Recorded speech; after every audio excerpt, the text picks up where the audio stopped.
Fala galera do Elite Oculta! E antes de começar esse vídeo, eu gostaria de apresentar para vocês a playlist do canal. E tanto pela TV, notebook, computador, tablet ou celular, você pode acessar aquele tipo de conteúdo que você tanto gosta. E na nossa playlist temos uma sequência de vídeos só de lobisomem, saci, mula sem cabeça, mapinguari, aquele tipo de conteúdo que você tanto gosta. E também o novo quadro de lendas urbanas, que é o novo quadro do canal Elite Oculta. E falando em lendas urbanas, não deixem de acompanhar esse quadro que tá insano, e temos vídeos toda terça e quinta ao meio-dia e no sábado às 20 horas. Agora chega de enrolação e bora para o vídeo.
Olá, curto muito esse canal, e por incrível que pareça, só tenho tempo de acompanhar o canal altas horas da madrugada por causa do meu trabalho, o que dá sempre um medo às vezes.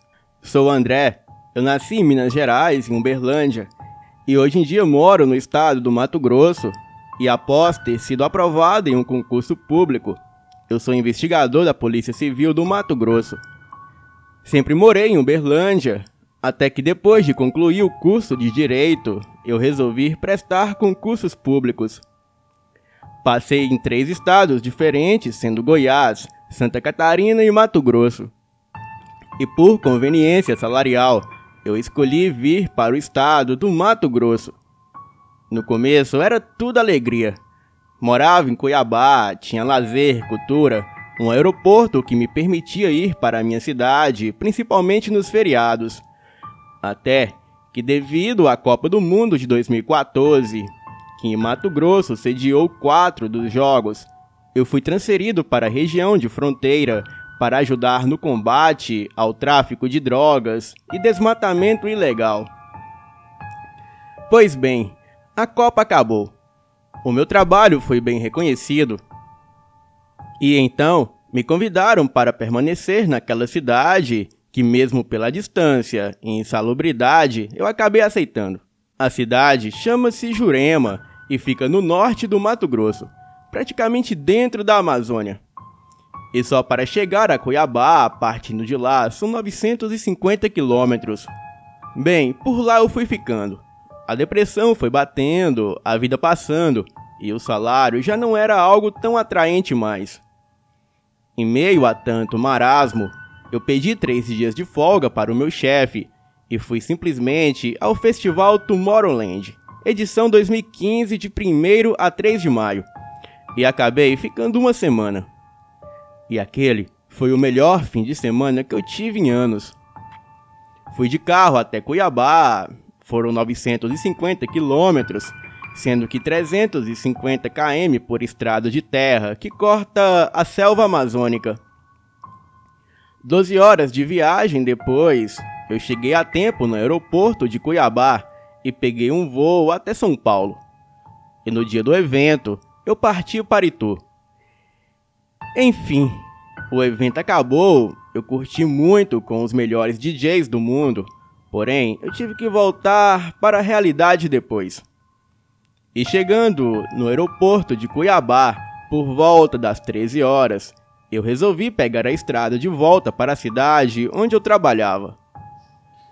Bem, por 600 quilômetros, a estrada é boa, de asfalto e em alguns locais movimentada, principalmente de caminhão, pois Mato Grosso é o maior produtor de soja do mundo.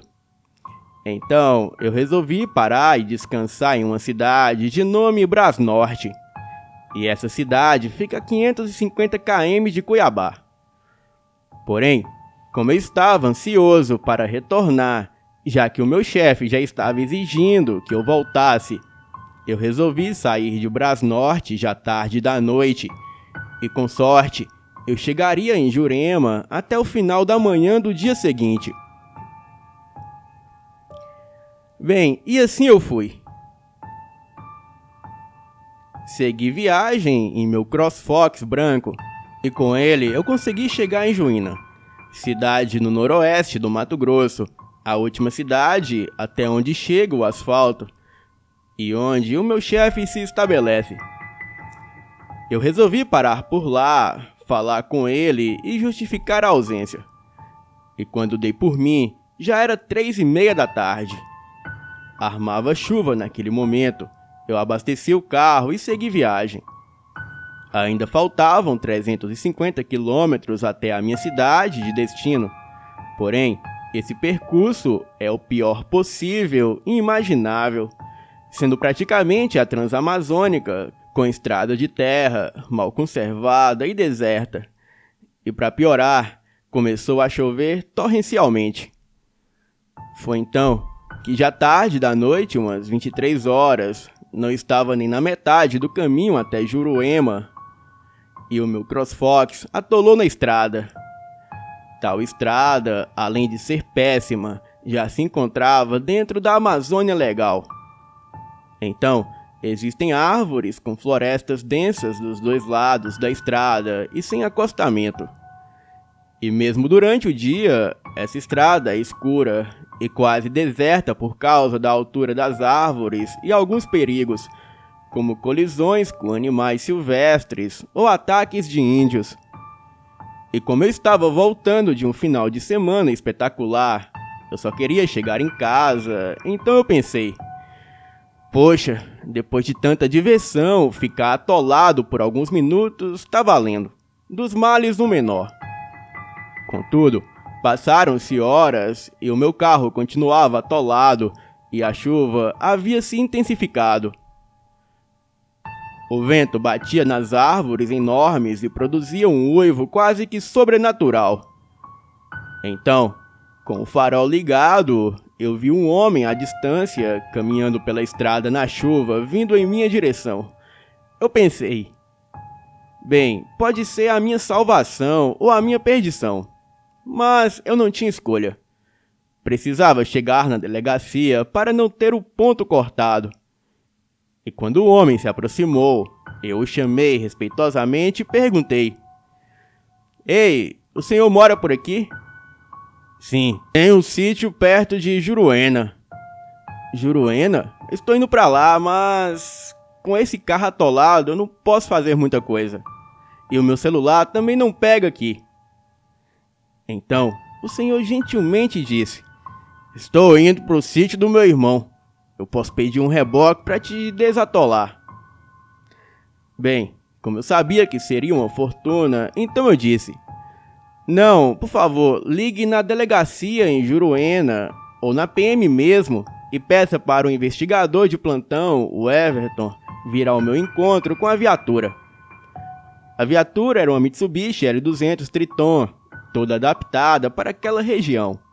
Afinal, trabalhávamos no meio da selva praticamente. O senhor então disse que me ajudaria, e voltou pelo mesmo caminho de onde veio.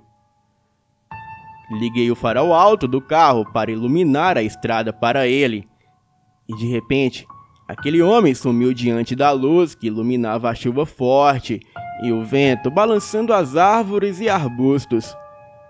Ele era um homem bem normal. E como Mato Grosso tem muitos descendentes de alemães, esse senhor não era diferente. Loiro, alto, olhos azuis, meia-idade, sotaque arrastado e vestido quase como um gaúcho. Só me perguntei o que ele fazia ali naquele lugar com tanta chuva e sem carro, e sozinho. E como estava escuro e chovendo, não me importei com o sumiço do alemão bem na frente do feixe de luz dos faróis do meu carro, que havia acendido para iluminar o caminho dele. Uns minutos se passaram e juro que vi ao longe um homem se aproximando. E pelos faróis do carro, eu logo percebi que não era algo natural. Era um ser humanoide. Ele era alto, arrastava uma das pernas, tinha a pele avermelhada, 2 bifurcações que pareciam chifres no meio da testa, cabelos negros e desgrenhados, e a sua cara parecia de porco com um focinho alongado. Ele andava e gemia bem alto, e quando se aproximou eu percebi um enxame de moscas que o seguia. E aquilo foi a coisa mais assustadora que eu já vi na vida. E ele passou do lado do meu carro e um insuportável cheiro de podre tomou conta do ambiente.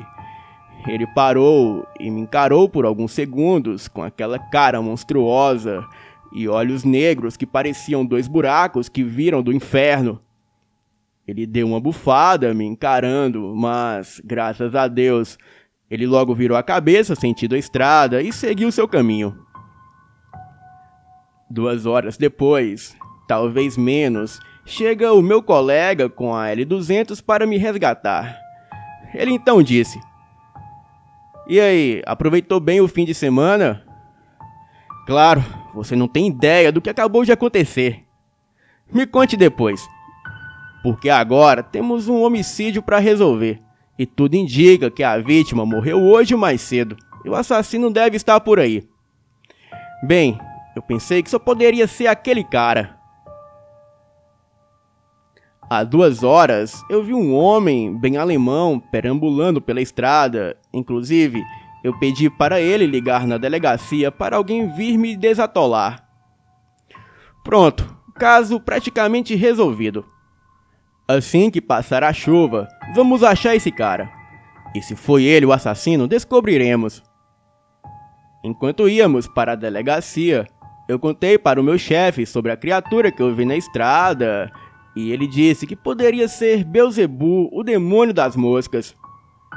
Perguntei a ele se isso era sério, e ele disse que estava apenas brincando, que não acreditava nessas baboseiras e que eu deveria ter visto um boi perdido por aí. Bem, como ele estava zombando de mim, eu deixei esse assunto de lado e procurei focar somente no homicídio. E quando já passavam das 2 da manhã, quando chegamos na delegacia, eu fui descansar. E às 6h30 da manhã eu já estava de pé. Chamei a equipe de investigações e disse: "Vamos ao IML pegar informações da vítima." E chegando no IML, solicitamos à legista que nos fornecesse o laudo pericial que atestava a causa da morte. E para o nosso espanto, aquele homem não foi assassinado, pois segundo a autópsia, ele foi vítima de um ataque do coração fulminante há 2 dias atrás. Pedi ao doutor que me levasse até ele. Então passamos por aquele corredor escuro e chegamos na geladeira com capacidade para até 8 corpos. O assistente de necrópsia abriu o saco e quando eu vi o defunto, eu dei um grito. Jesus Cristo, mas esse foi o andarilho que me ajudou ontem. O meu carro atolou e ele passava pela estrada. Pedi para ele ligar para o departamento, pois o meu celular estava sem sinal. Então, o meu colega disse: "André, quem nos ligou foi uma senhora. Ela disse que o seu marido estava há 2 dias desaparecido. E quando ela me ligou foi para dizer que havia um corpo caído na beira da estrada."